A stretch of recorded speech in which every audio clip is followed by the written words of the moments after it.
Hi மக்களே, அனைவருக்கும் வணக்கம். காலை வணக்கம். இப்போ டியூட்டி முடிச்சுட்டு வந்தாங்க, நைட் ஷிஃப்ட்டு.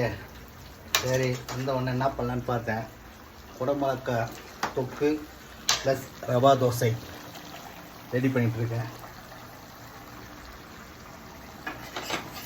அப்படி தோசை அப்படியே ரவுண்டாக இருக்கா. ரவா தோசை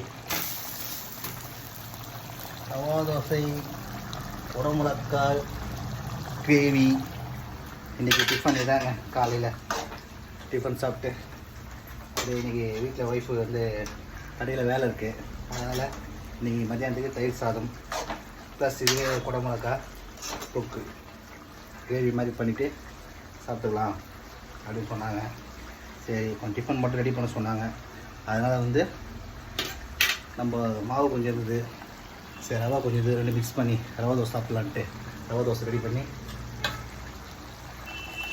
ரவா தோசை மாவு ரெடி பண்ணி ரவா தோசை ஊற்றிட்டுருக்கேன்.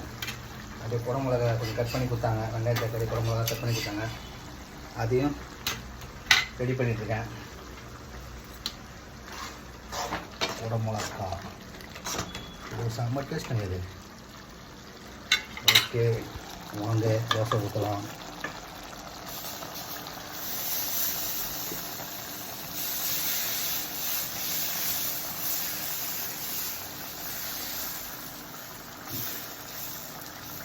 கொண்டா வந்துச்சா? ஓகே, இன்றைக்கி காலை டிஃபன் ரவா தோசை குடமிளகா கிரேவி சாப்பிட்றோம். பாய். நீங்களும் காலை டிஃபன் முடிச்சுட்டு அவங்க வேலையை பாருங்கள். வாழ்க வளமுடன். மீண்டும் சந்திப்பேன்.